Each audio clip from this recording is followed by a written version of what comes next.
leer Mateo capítulo 5, versículos 31 y 32.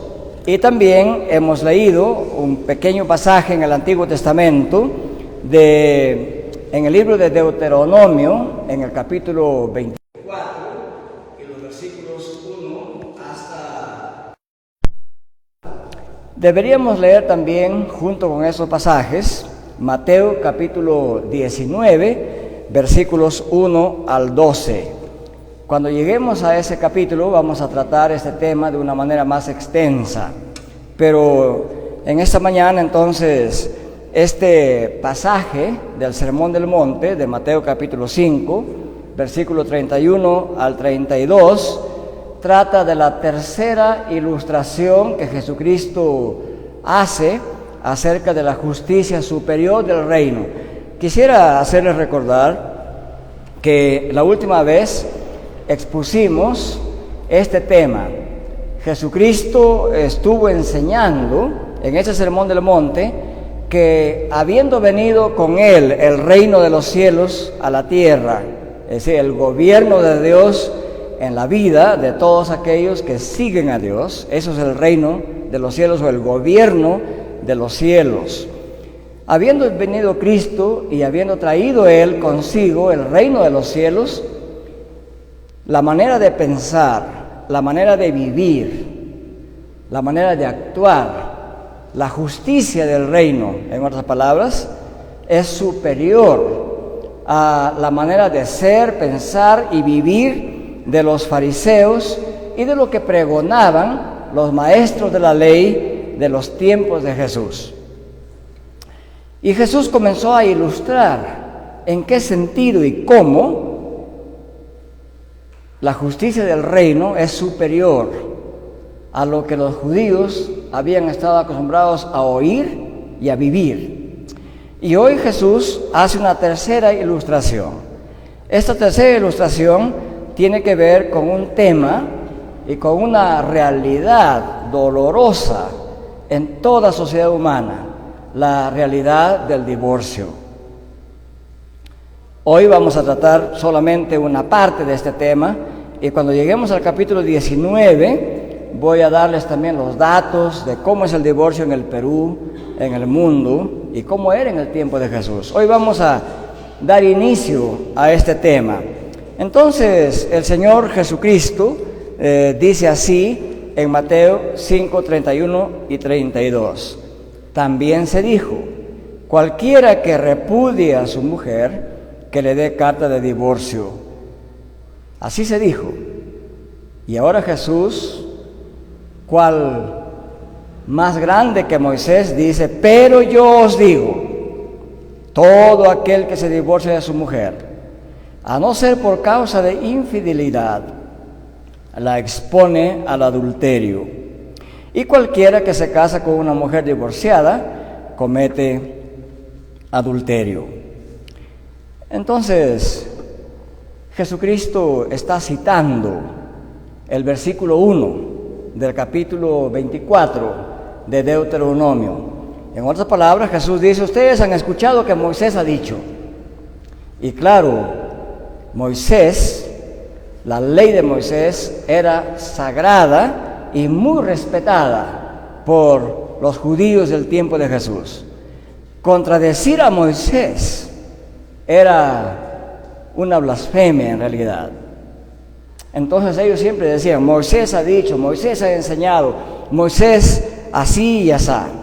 Entonces Jesús dice, bueno, ustedes han escuchado lo que dice Moisés, pero yo, que soy más grande que Moisés, el rey del reino de los cielos, quiero que aprendan la verdadera intención original del pensamiento de la ley de Dios. En otras palabras, Jesucristo no está siendo irrespetuoso con Moisés, pero quiere que ellos entiendan que Jesús el Mesías es superior a Moisés. Él es el único que conoce lo más íntimo de los pensamientos y sentimientos de Dios. Por lo tanto, lo que Jesús diga va a ser exactamente lo que era la intención de Dios al dar su ley y sus mandamientos. Eso hay que tener en mente. Hay 5 o 6 cosas que podemos ver aquí en este pasaje. Primero, uno tiene que preguntarse, cuando el libro de Deuteronomio 24:1 dice así, voy a leer este pasaje, solamente este versículo, dice así: cuando alguno toma una mujer y se casa con ella, si sucede que no le es agradable, porque ha encontrado algo reprochable o indecente en ella, y le escribe certificado de divorcio, lo pone en su mano y la despide de su casa. El debate que había entre los maestros de la ley del tiempo de Jesús era sobre este tema. ¿A qué se refiere si encuentra algo reprochable en ella, algo indecente en ella? Entonces vamos a preguntarnos, en primer lugar, ¿a qué se refiere ese algo reprochable como motivo para el divorcio? Eso es lo primero que vamos a tratar. Segundo, Jesús enseña que el divorcio por causa injustificada expone a la esposa al adulterio. En tercer lugar, Jesús enseña que el divorcio por causa injustificada no es aprobado por Dios. Luego también vamos a preguntarnos lo siguiente: ¿hay un significado preciso en lo que significa la inmoralidad sexual o infidelidad? Luego vamos a ver qué significa la enseñanza de Jesús que un divorciado ya no debe volver a casarse. Y finalmente, significa la enseñanza de Jesús que no hay ninguna manera de que el divorciado pueda casarse de nuevo. Son preguntas que importan mucho a la sociedad actual y nos importan a todos nosotros, en realidad como creyentes.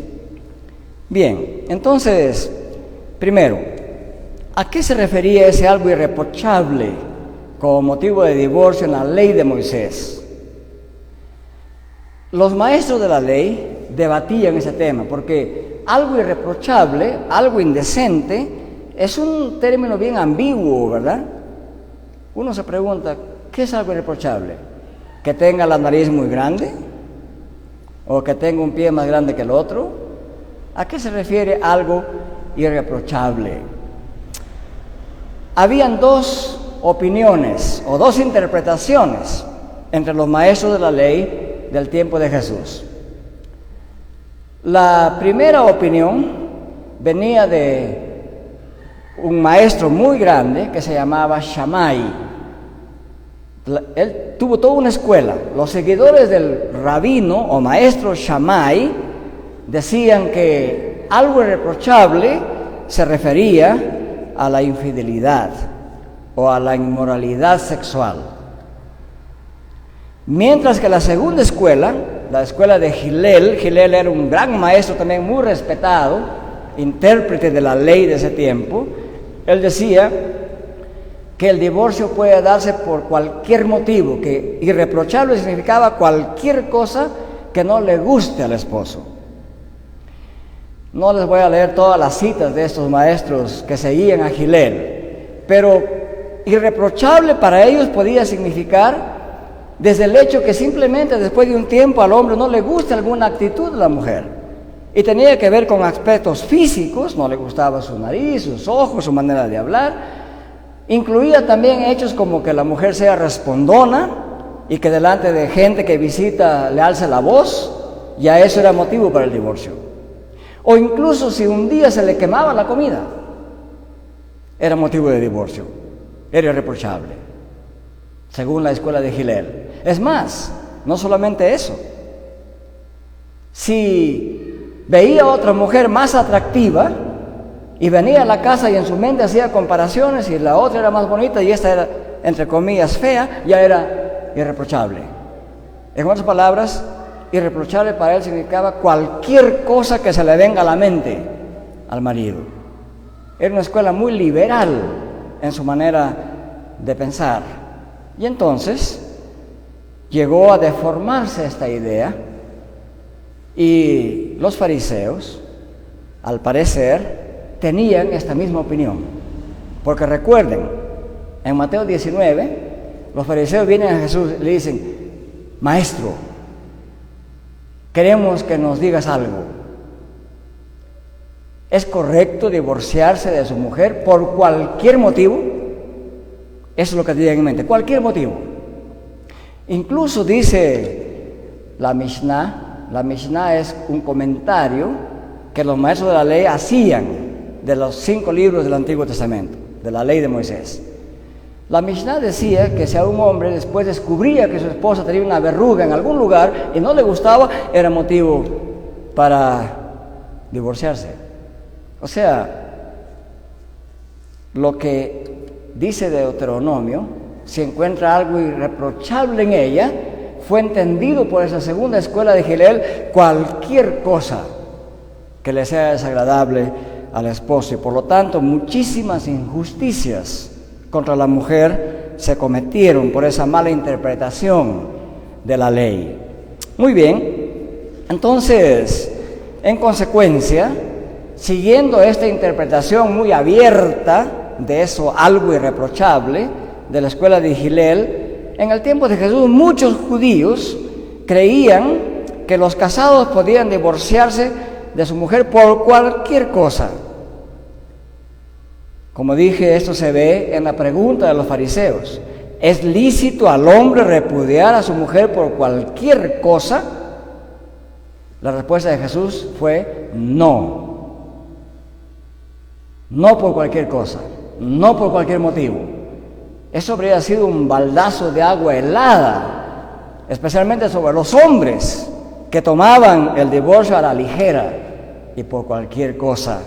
La respuesta de Jesús es no, no por cualquier cosa. Flavio Josefo era un gran historiador que vivió un tiempito en los tiempos de Jesús, pero antes de Jesús ya escribía historia él. Flavio Josefo también tenía una interpretación parecida a la escuela de Hillel, pero él ponía como condición que para que el hombre se divorcie, tiene que haber examinado a la esposa antes de acostarse con ella. No tenía que haberla tocado sexualmente para que pueda proceder el divorcio. Aunque él era un poco abierto, sin embargo tenía esa opinión. Pero en general los demás decían por cualquier cosa. La respuesta de Jesús fue no. Entonces, ¿cómo interpretó Jesús ese algo irreprochable como motivo de divorcio? Algo irreprochable, según Jesús, en Mateo 5, 31 y 32, se refiere específicamente a la infidelidad sexual de la mujer. Es decir, si el hombre descubría que la mujer no había sido virgen al casarse con él, entonces era el único motivo del divorcio. No hay otro motivo, según Jesucristo. Entonces Jesucristo respondió: sí, el divorcio es posible, pero no por cualquier motivo. Ese es el único motivo. Si es que el hombre o el marido encuentra que la mujer ha cometido un acto sexual o un acto de indecencia o de infidelidad. Así es como Jesucristo entiende esta ley. Y si Jesucristo entendió la ley así, Él es el único que puede comprender bien la intención de Dios al dar esta ley. Entonces, lo que Jesús está diciendo es lo siguiente: sí puede extenderle carta de divorcio, pero por un único motivo: infidelidad sexual. ¿Qué significa para Jesucristo lo que decía Moisés con algo irreprochable? Significaba el pecado de inmoralidad sexual o infidelidad sexual. Entonces, cuando Jesús cita Deuteronomio 24:1, lo hace para contrarrestar las interpretaciones erróneas que los rabinos hacían de la ley, y no estaba contradiciendo a la ley misma. Esto es lo que los fariseos querían. encontrar que Jesús esté en contra de Moisés. Pero Jesús no está en contra de Moisés. Vamos a ver eso un poquito más adelante. Jesús no estaba cuestionando la ley misma. En efecto, en Mateo 19, 7 y 8, que vamos a ver más en detalle cuando lleguemos ahí, en ese capítulo 19 de Mateo, versículos 7 y 8, se asume que Jesús abogó por la permanencia del matrimonio cuando en su respuesta a los fariseos le dice así. Ellos le dicen, ¿por qué pues Moisés mandó despedir a su mujer? Y Jesús le dice, interpretación errónea. Moisés no mandó. Moisés no puso bajo obligación a los hombres que se divorcien. Pero miren cómo a veces uno puede torcer las cosas, ¿no? Ellos dicen, ¿por qué pues Moisés mandó a divorciarse? ¿Por qué estás tú en contra si Moisés sí lo mandó? Jesús dice, no, Moisés no mandó a nadie a divorciarse. Moisés les concedió, les permitió. ¿Y saben por qué Moisés lo permitió? Le dice Jesús, por la dureza de vuestros corazones, por su pecaminosidad, porque Israel se comportó como un pueblo sin ética espiritual. Por la dureza de vuestros corazones, Moisés les permitió. O en otras palabras, Dios a través de Moisés les concedió, pero no les mandó, no les puso bajo obligación. Mala interpretación entonces de los fariseos. Es más, como una manera de hacer reflexionar al hombre, como una manera de que lo piense bien el hombre, ya la propia ley de Moisés en el capítulo 24 de Deuteronomio dice así: si un hombre se divorcia de su mujer, este hombre no puede volver a casarse con ella cuando ella haya sido ya esposa de otro y se haya divorciado. Él no puede casarse con ella, y si lo hace, comete el pecado de adulterio. Entonces el hombre tenía que pensar bien, porque a veces pasaba eso. Se divorciaba, la mujer se casa con otro, vive bien, viste bien, y después, dice, me pesa haberme divorciado. Espera un tiempo, se queda viuda, ya no puede volver a juntarse a ella. Entonces, esta ley se dio así para hacer pensar al hombre antes de tomar esa decisión. Y así debe ser también el día de hoy. Antes de divorciarse uno tiene que pensar bien. Es más, antes de casarse hay que pensar muy bien. Hay que reflexionar muy bien. Entonces, el Señor Jesucristo, al citar este pasaje de Deuteronomio, les hace ver a ellos que el divorcio no es un mandato obligatorio. Nadie se casa para divorciarse, quiere decir Jesús. Para Jesús, el matrimonio era permanente. Jesús no anima a la gente a divorciarse, excepto un solo motivo: la infidelidad al matrimonio. Entonces Jesús enseñó que ante los ojos de Dios, en realidad, ningún certificado de divorcio podía disolver el pacto matrimonial, que es perdurable. Y cuando se busca el divorcio por motivos triviales, deviene en pecaminoso e injusto. Entonces Jesucristo es bien claro en esta respuesta. Eso en primer lugar. En segundo lugar, Jesús enseña que el divorcio por causa injustificada es malo, es dañino. ¿Por qué? Porque expone a la esposa al adulterio. Quisiera hacer una pequeña nota aclaratoria aquí. En el Nuevo Testamento leemos, dice que si un esposo extiende carta de divorcio a su esposa por causa injustificada, dice, hace que ella adultere. Hay que explicar bien eso de que hace que ella adultere. En realidad, debe entenderse así, como he dicho aquí. Si el esposo se divorcia de su esposa por causa injustificada o por cualquier razón que no sea la única causa, que es la infidelidad, expone a la esposa al adulterio. No la hace adulterar necesariamente, pero la expone a ese pecado. ¿Por qué? Porque en los tiempos de Jesús era bien difícil que una mujer divorciada pueda encontrar trabajo. Era bien difícil, porque ese hecho del divorcio le daba mala fama a ella. Como el texto decía que si hay algo irreprochable en ella, se divorcia de ella, y alguien que estaba divorciada ya la gente pensaba mal. Era muy difícil. Era muy difícil a veces también volver a tener buenas relaciones con la familia de su papá y su mamá. Entonces muchas de esas mujeres en ese tiempo encontraban la manera de vivir en la prostitución. Era difícil para ellas. Las estructuras sociales de ese tiempo eran bien injustas. Si ahora a veces nos quejamos, con tantos derechos más igualitarios que tenemos, imagínense en ese tiempo. Pero el Señor Jesucristo, cuando dice, pero yo os digo que todo el que se divorcia de su mujer, a no ser por causa de infidelidad, la expone al adulterio. Entonces, esta forma que está escrita, este mandamiento, implicaba que en la sociedad judía solamente el hombre tenía derecho a divorciarse, no la mujer.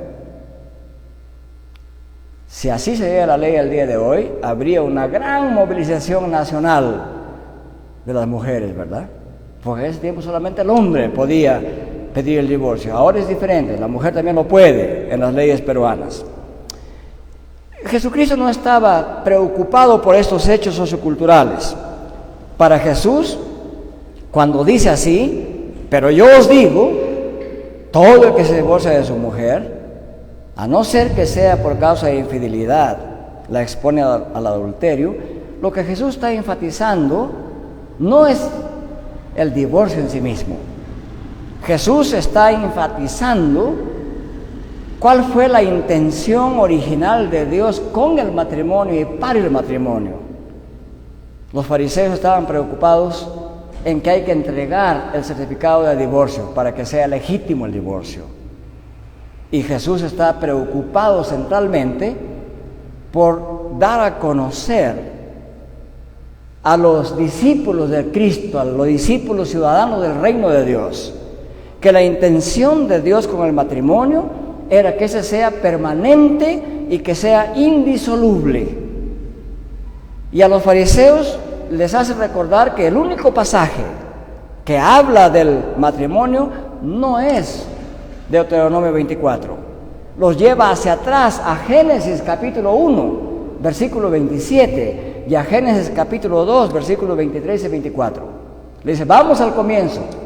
¿Me quieren hablar de Moisés? Muy bien. Moisés no solamente escribió Deuteronomio 24, también escribió Génesis. Y en Génesis 1, 27 dice, y cuando Dios los creó varón y mujer. Y luego dice, en otras palabras, Dios los unió, Dios los casó. Dios fue quien casó a Adán y Eva. Y luego de que los casó, dijo, lo que Dios unió, no lo separe el hombre.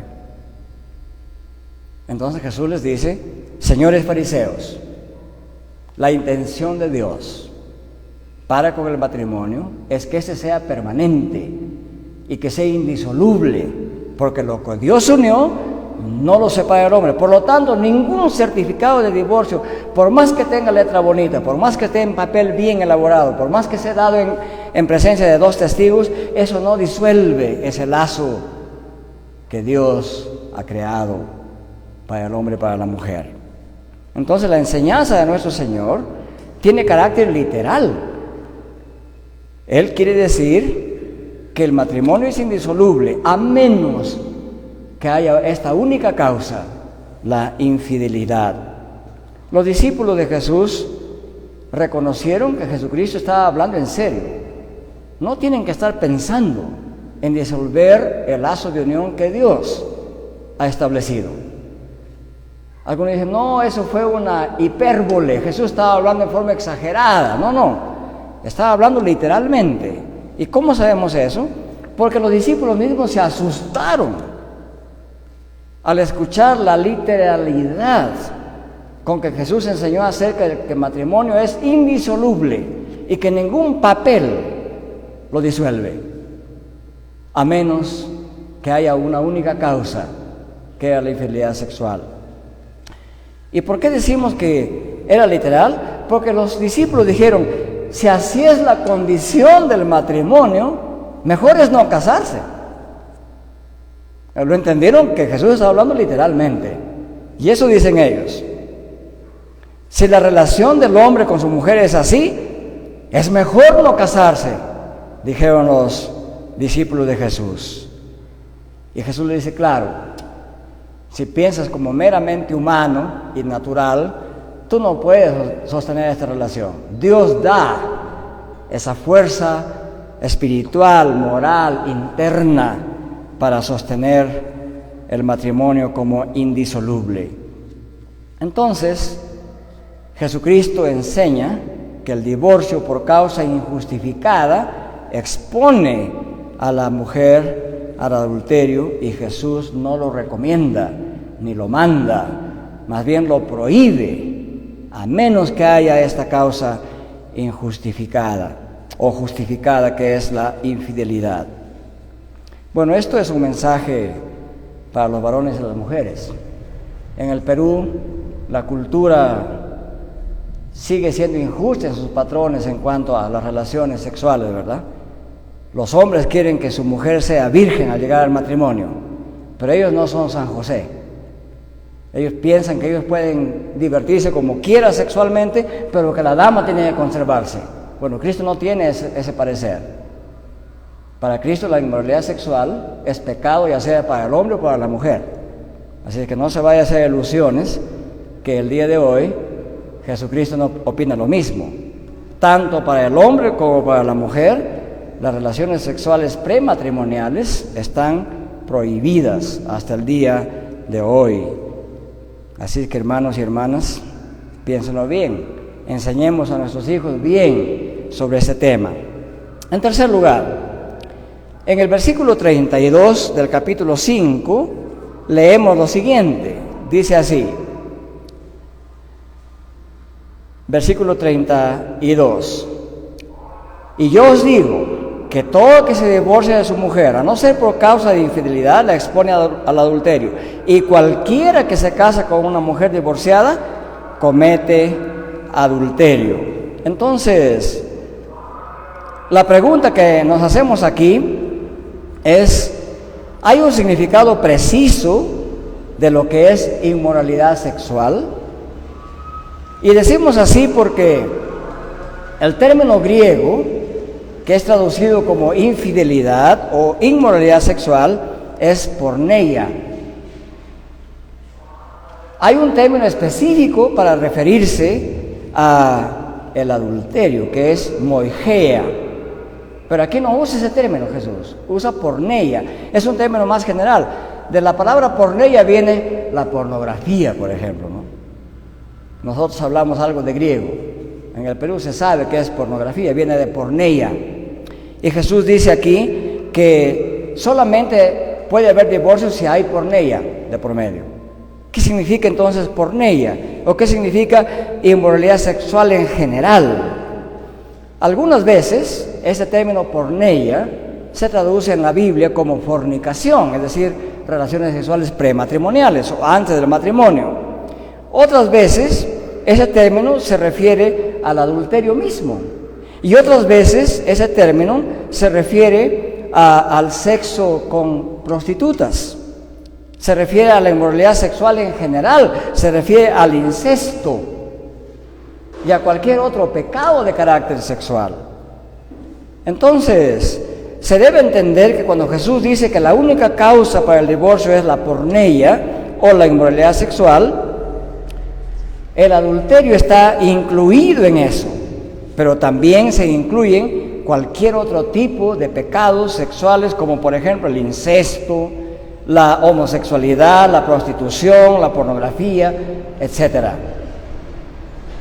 Así que Jesús incluye al adulterio dentro de esta gran categoría llamada porneia, o pecados pornográficos, diríamos el día de hoy, sin dejar de lado las transgresiones sexuales graves fuera del matrimonio, aunque no llegaran a la cópula física en realidad. Y sabemos esto porque Jesús dijo, ¿no?, sobre el adulterio. Recuerden, los judíos del tiempo de Jesús pensaban que el adulterio significaba la unión sexual efectiva, real con otra mujer. Jesús dijo, no, el que mira a una mujer para codiciarla en su corazón, o sea, para desearla sexualmente en su corazón, ya adulteró con ella. Es importante entender que Jesucristo fue bien radical, no va solamente a los hechos externos, Él va directamente a lo que hay en el corazón del ser humano. Entonces, la razón por la cual este pecado sexual es una causa legítima de divorcio es porque un papel no disuelve el matrimonio, pero este pecado sí puede disolver el matrimonio. ¿Por qué? Porque Jesús dijo, recuerden ustedes lo que ha dicho Dios al comienzo, en la creación, cuando Él casó a Adán y Eva. Él dijo, y ahora ellos no son más dos, ya no son dos cuando están casados, son uno solo, una sola carne. Entonces, cuando se adultera, la persona adúltera une su cuerpo a la otra persona y se hace una sola carne con la otra persona.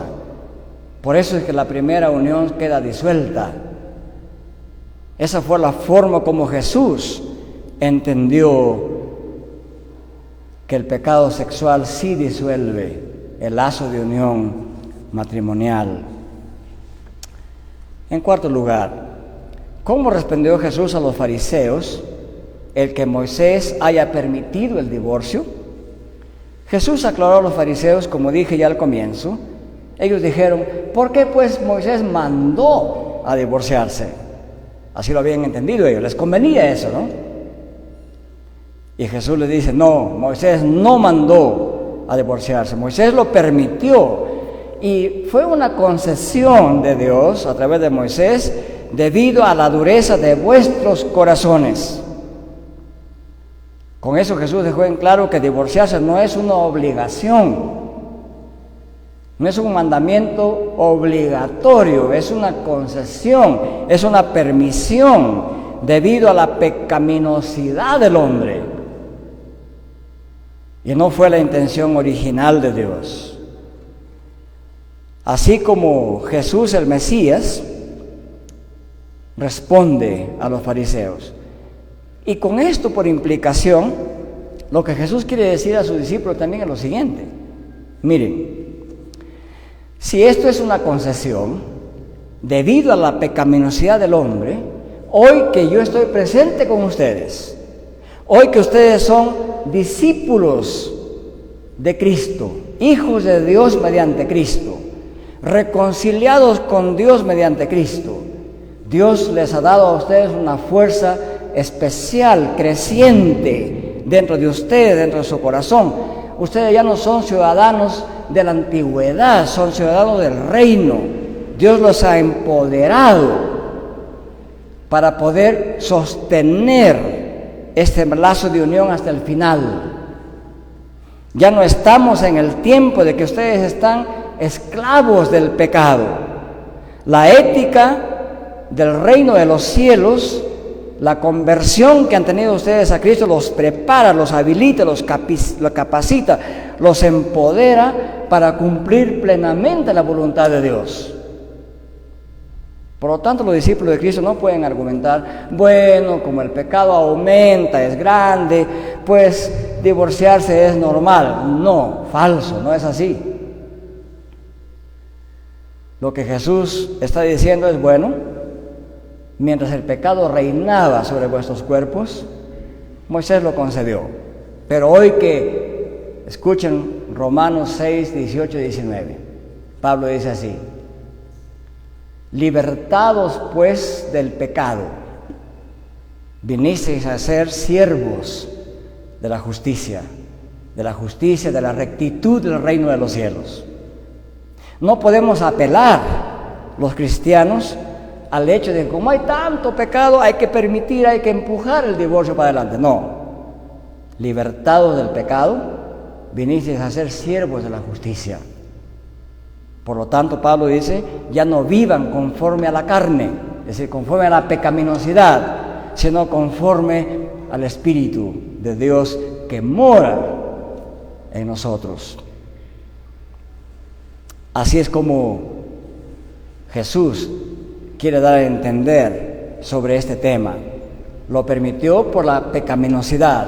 No estamos los cristianos bajo la ley del pecado ni la fuerza del pecado más.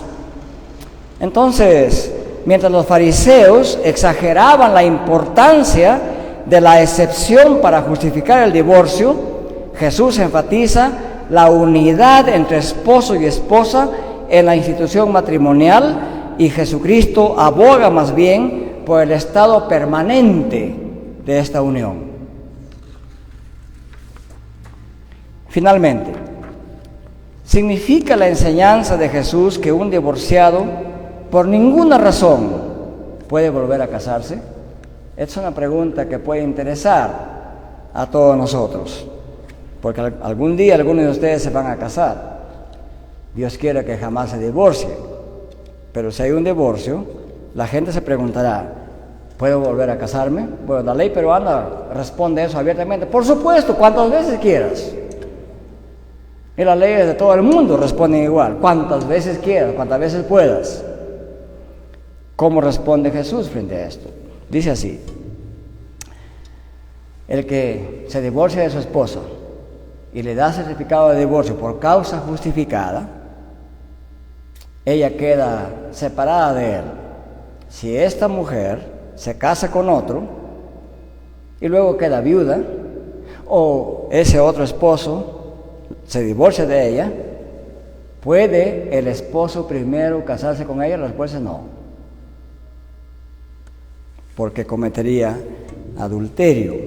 Y la iglesia primitiva, o sea, los primeros discípulos después que murieron todos los apóstoles, ellos entendieron esas palabras de Jesús diciendo que el divorcio en caso de adulterio puede ser dable, como enseñó Jesús, pero prohibía la iglesia primitiva todo nuevo matrimonio. O sea, según los primeros 300 años de la iglesia, ningún divorciado creyente podía volver a casarse de nuevo, estaba prohibido. Si lo hacía, tenía que estar fuera de la iglesia de Cristo. Hoy, la mayoría de los teólogos católicos romanos siguen esta misma idea. En la iglesia romana, si alguien se divorcia, está prohibido casarse. Lo hacen, pero ellos no declaran bendito ese matrimonio, ¿verdad? Así es la posición de la iglesia romana hasta el día de hoy, en su mayoría. Y nos preguntamos nosotros entonces, y decimos lo siguiente: Jesús es muy específico al prohibir a un hombre divorciado volver a casarse con la esposa que se divorció. No dice Jesús que no puede volver a casarse con alguna otra mujer. Eso no dijo Jesús, y no debemos añadir a lo que Jesús ha dicho. Entonces, en consecuencia, es claro que al no haber una prohibición clara contra volver a casarse con alguien que no haya sido su esposa, y dado que el divorcio haya sido por causa justificada y que sea aprobado por la iglesia este divorcio, entonces, si es legítimo y por causa legítima, por supuesto, debe considerarse también que es una aprobación para volver a casarse, con tal que no sea la primera esposa, y con tal que esta esposa haya sido divorciada otra vez o haya sido viuda de la persona con que se casó. Esa es la única excepción que se introduce aquí. Vamos a ir en más detalle sobre este tema cuando lleguemos a Mateo 19. hay varias preguntas que tenemos que plantear y seguramente todos ustedes, varones y mujeres, se van a preguntar en qué caso y en qué caso uno puede volver a casarse. Vamos a entrar en detalle en Mateo 19. Por ahora, en este pasaje de Mateo capítulo 5, versículo 31 al 32, lo que Jesús enseña aquí respecto al matrimonio es lo siguiente. Para Jesús, el matrimonio es indisoluble, excepto por la causa de infidelidad sexual. ¿Y por qué? Porque los creyentes estamos bajo la gracia de Dios. Es la gracia de Dios la que ayuda a sostener nuestros matrimonios. Es la gracia de Dios lo que nos ayuda a ser fieles en nuestra relación matrimonial. Es la gracia de Dios la que nos ayuda a ser fieles a Dios mismo. Aparte de la gracia y poder de Dios, no podríamos cumplir las exigencias de Dios.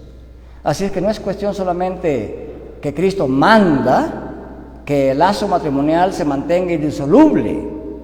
Cristo en todo el Nuevo Testamento nos da a entender que Él es el intermediario entre nosotros y Dios y que mediante su poder somos limpiados del pecado. Y Juan lo dice con claridad, dice así: si vosotros creéis en Cristo Jesús y tenéis fe en Él, la sangre de Cristo les limpia de toda iniquidad, de toda pecaminosidad.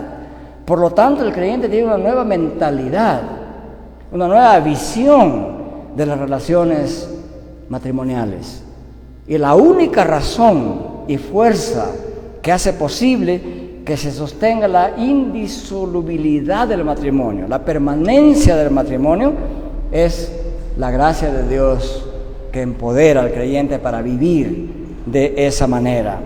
Por lo tanto, ahora, en la era del nuevo pacto, los cristianos ya no pueden apelar a la pecaminosidad o a la dureza del corazón como motivo para disolver el matrimonio. Solamente hay una sola causa: infidelidad sexual, nada más, no hay otra. Así que está bien claro, queridos hermanos, que la ética del reino que predicó Cristo y que enseñó para nosotros es superior a la ética de cualquier sociedad, de cualquier tiempo. Que el Señor nos ayude a poder cumplir esta exigencia por su gracia y misericordia. Amén.